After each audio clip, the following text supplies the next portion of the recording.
Welcome to the Bible in a Year podcast, a resource from Enter the Bible. Journey with us through the books of the Bible, discovering more about Scripture and how it shapes our lives today. I'm Kathryn Schifferdecker. And I'm Kristofer Phan Coffman. And today we're joined by our friend and colleague, Cameron Howard. Cameron is a professor of Old Testament here at Luther Seminary and author of The Old Testament for a Complex World. So welcome, Cameron. Thanks for joining us today. Good to be with you again. Today we're talking about Ezra Nehemiah. And usually when we look that up in the Bible, it's treated as two different books. Could you say a little bit about treating them together? Are they really just one book? And if they are, could you give us a summary or outline of it? Sure. So originally, Ezra Nehemiah was one book. And you can see that in the way that Ezra, the character, pops up in Nehemiah. It's sort of outside of chronological order. In fact, if you wanted the chronological outline of Ezra Nehemiah to line up better, you'd best read Ezra 1 through 10 and then Nehemiah 773b through 10. That's very exact.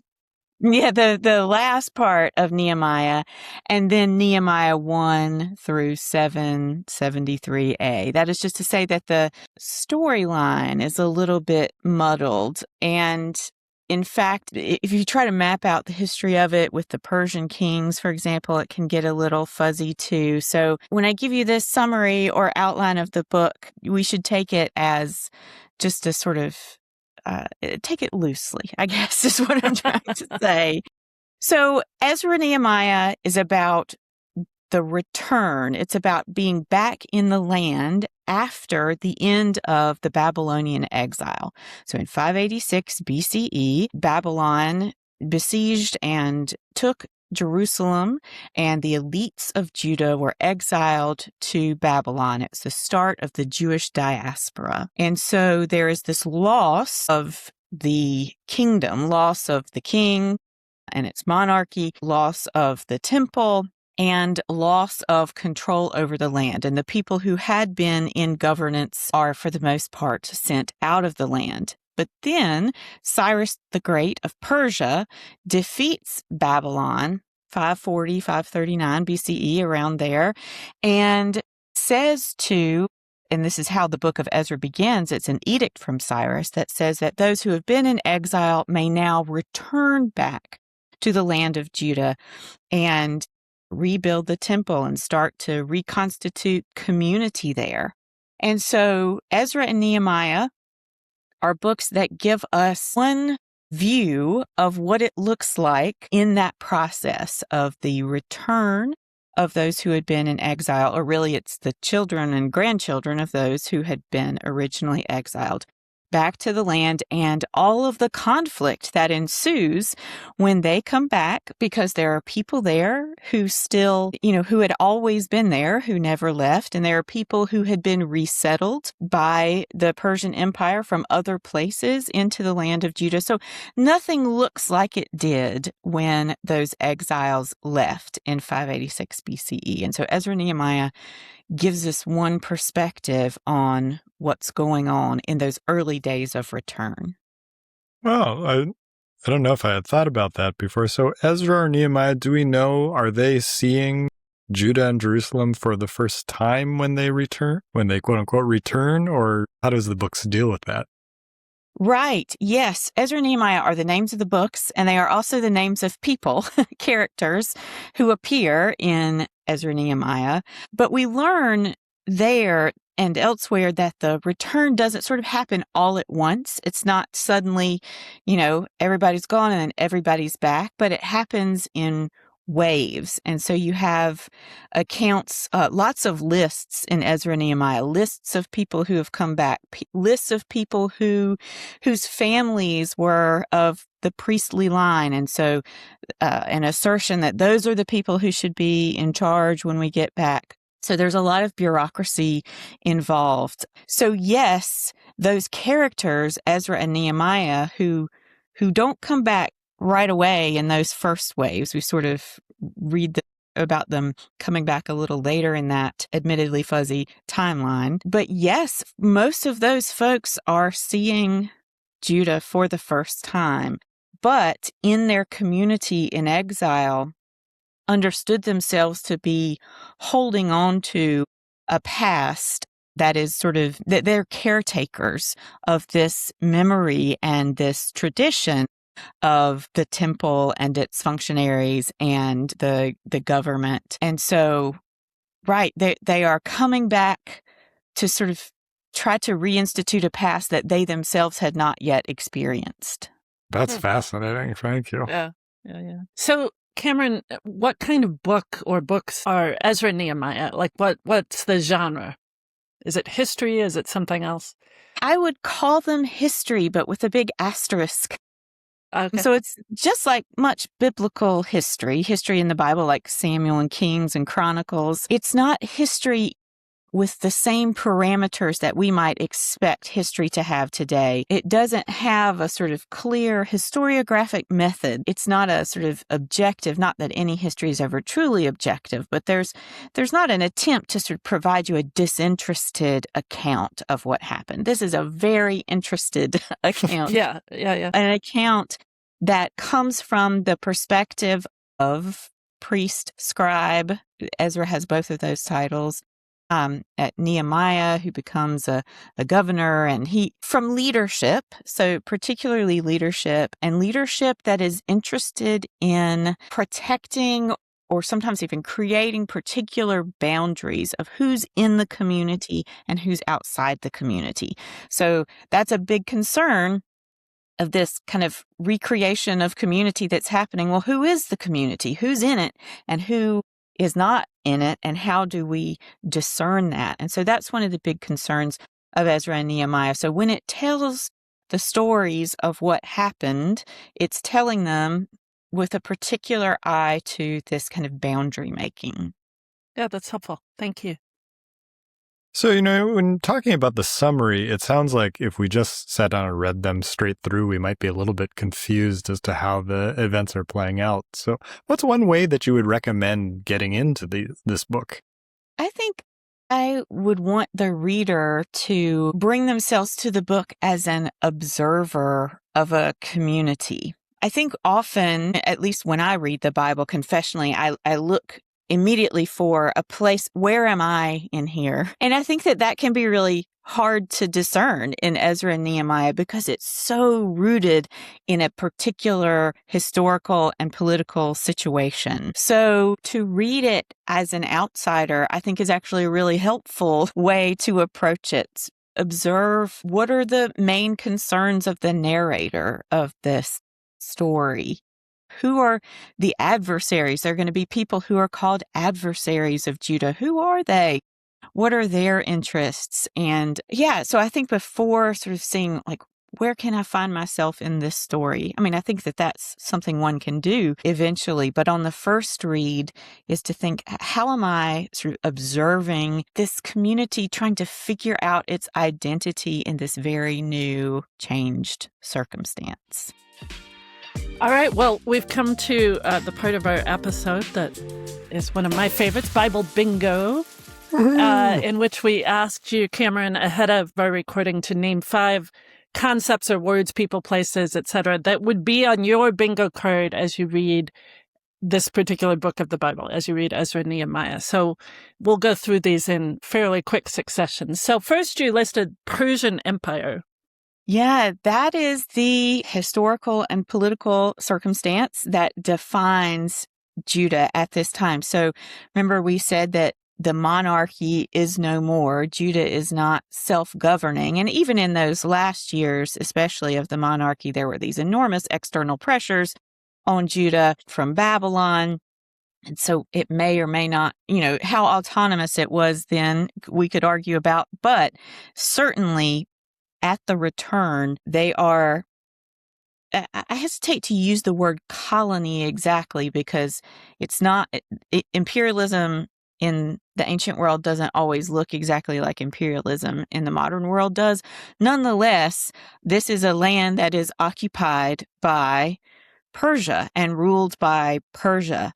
And so that you will see correspondence between the leaders of Judah and the Persian kings, and trying to sort of get on the good side of the Persian Empire in order to receive favorable treatment. So both the fact that it's Persia, so it's, Persia ruled differently than Babylon, who ruled differently than Assyria. Whatever empire you have will have its particular details, but then also empire, this idea that this forging of this community is not done with an autonomous government, but rather under this imperial pressure.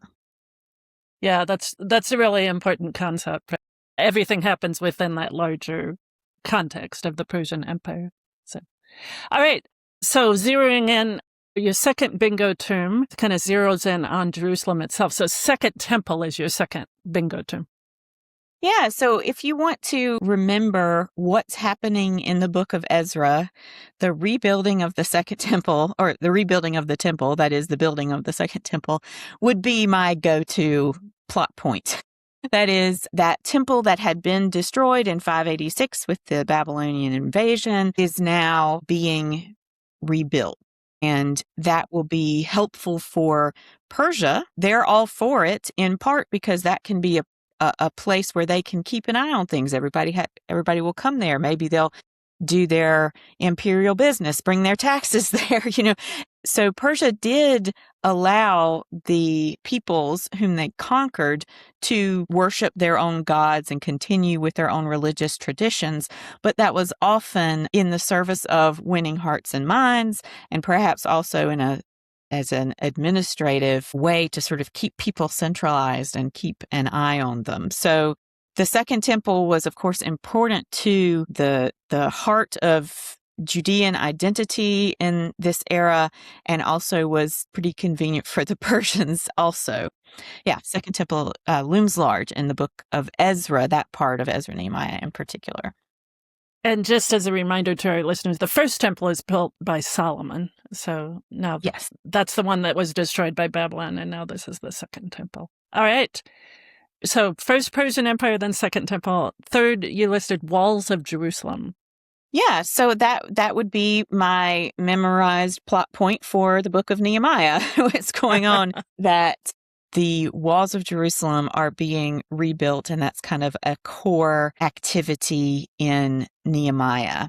And both of these are key for the people of Judah to sort of understand themselves as being in the land again. Just as a quick aside, Ezra Nehemiah is about the post-exilic period in the land of Judah, known as Yehud, its Aramaic name during this time. There's a lot of other biblical literature that dates from around this time, and a lot of that is diaspora literature.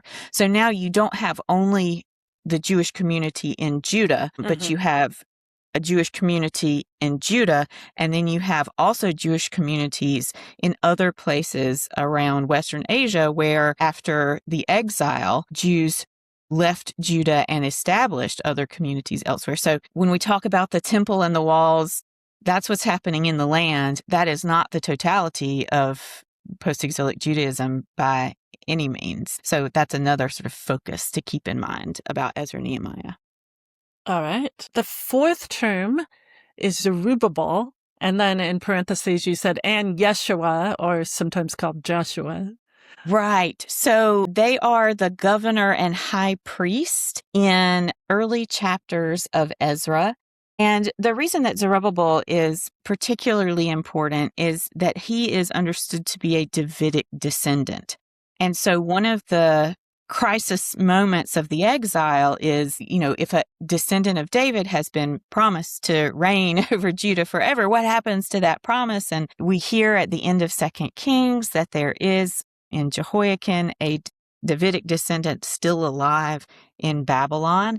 And then Zerubbabel, who has a very Babylonian name, right, comes, you hear Babel there right at the very end, right, who had been not in Judah, but then returns to Judah as a Davidic descendant and has leadership in Judah. So there's this glimmer of hope that comes with him, not just the sort of administrative work. And then, of course, then having a high priest as well, that continuation of that line is really important for the writers of Ezra Nehemiah as well. And is this the same Zerubbabel who's mentioned in Zechariah? It would be, yes, because Haggai and Zechariah are prophets who are prophesying in this same time, Second Temple period. They're very pro rebuild the temple.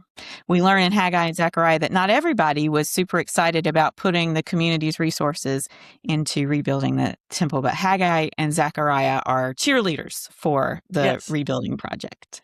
Indeed. And Zerubbabel is mentioned also in Haggai as well. Yeah. All right, so Persian Empire, Second Temple, Walls of Jerusalem, Zerubbabel, and Yeshua. Last bingo term, lists. Yeah, I mentioned briefly already, there are lots of lists. So there are a lot of really interesting, full of like conflict and drama stories within Ezra Nehemiah. And there are also a lot of really boring lists. So there are genealogies, there are lists of families. In Nehemiah, there's all this action about the rebuilding of the temple, which is sort of built in, no pun intended, to this other structure of listing which families are working on which gate of the walls, which gates that are being rebuilt by which families. And so there does seem to be this real kind of bureaucratic record-keeping impulse to Ezra Nehemiah, in addition to the sort of historical storytelling. But that idea that if you're trying to communicate what's happened in the past, having a record of it was something that the Persian Empire was really into. They kept records in triplicate in 3 different languages. We know this from the treasury tablets at Persepolis, for instance. So that really bureaucratic impulse, I think, that the writers of Ezra Nehemiah are seeing what's important to the people in power and showing that they've got receipts too. That's good. Here is the list. Yeah. And that becomes really important in those books in a way that's different from First and Second Kings. So if you read other historical books of the Old Testament, they don't have the same kind of long lists of who's in the military, who's rebuilding this gate, who's a priest, which family came back when. There's a lot. Yeah. All right. Well, thank you for playing Bible Bingo, Cameron. Sure. I appreciate it. We know more now about Ezra Nehemiah. Is there anything, we've talked a lot about weird and interesting things, but is there anything that you haven't mentioned yet about Ezra Nehemiah that's weird or interesting that you'd like people to know? Yeah. So there are about 2.5 or so chapters of the book of Ezra, the first part of Ezra Nehemiah, that are in Aramaic. So most of the Hebrew Bible is in Hebrew, but in parts of Ezra chapter 4, verse 8 through chapter 6, verse 18, and then verses 11 through 26 of chapter 7, those parts of Ezra are in Aramaic, and only the book of Daniel also has Aramaic in it. Everything else in the Hebrew Bible pretty much is Hebrew. That is so the Persian Empire used Aramaic as the lingua franca, so the language of business, that if you had 2 city-states or whose peoples didn't speak the same language, but there would be a third language that everybody would do business in. And so Aramaic was that. And so the correspondence with the Persian kings, some of it, not all of it, in Ezra is in Aramaic. Interesting. All right. So you've mentioned a number of different passages, but maybe touch on any that you haven't talked about, verses, chapters, passages that you would be sure to address when talking about Ezra Nehemiah. So my favorite passage in the whole of the Hebrew Bible is in the book of Ezra. It is Ezra chapter 3, verses 10 through 13. Since it's only 4 verses, I'll just read them. I will also say that somewhere on Enter the Bible, I wrote an essay about my favorite Bible passage, and it's this. So every opportunity that I get to talk about it, I talk about it. Full. But this is the ceremony where the foundation of the second temple is being laid. When the builders laid the foundation of the temple of the Lord, the priests in their vestments were stationed to praise the Lord with trumpets, and the Levites, the sons of Asaph, with cymbals, according to the directions of King David of Israel. And they sang responsively, praising and giving thanks to the Lord, for he is good, for his steadfast love endures forever toward Israel. And all the people responded with a great shout when they praised the Lord, because the foundation of the house of the Lord was laid. But many of the priests and Levites and heads of families, old people who had seen the first house on its foundations, wept with a loud voice when they saw this house, though many shouted aloud for joy, so that the people could not distinguish the sound of the joyful shout from the sound of the people's weeping. For the people shouted so loudly that the sound was heard far away. And to me, it's so moving, that idea that the noise at this ceremony is so loud that people are hearing it everywhere, but you can't tell what of it is shouting for joy and what of it is weeping.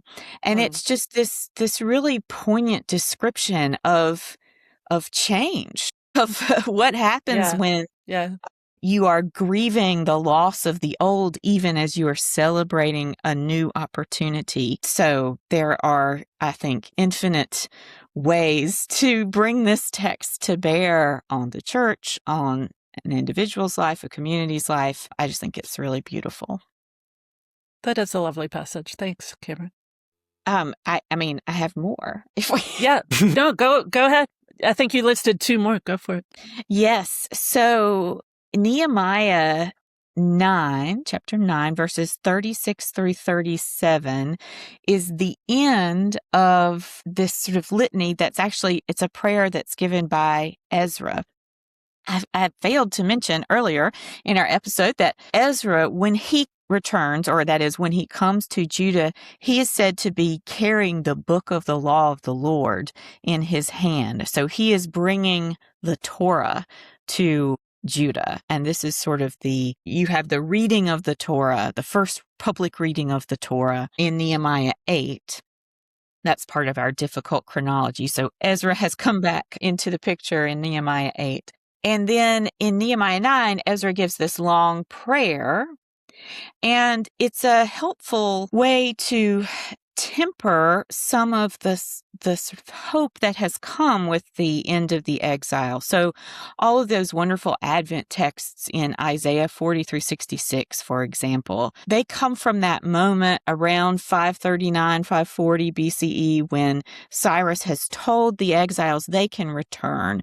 And Cyrus is looked upon as anointed by God to help Judah return to its former glory. And there is this lament at the end of Ezra's poem that even though they're back there in the land, that the people of Judah are back in the land of Judah, actually they are still under this imperial rule. So it says at verse 36, "Here we are, slaves to this day, slaves in the land that you gave to our ancestors to enjoy its fruit and its good gifts.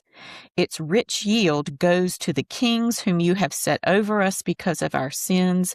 They have power also over our bodies and over our livestock at their pleasure, and we are in great distress." So there was this hope that what the community needed was to be back in the land. And there's a lot of positive stuff that comes with that. But still, they are under imperial rule. And that is felt very deeply and very plainly kind of laid out here. So I think it's a helpful reminder that Persia was still in charge, and it's extracting resources from Judah like every empire always does. So there's a kind of bittersweet quality to both of those passages that you're talking about, right? Yeah.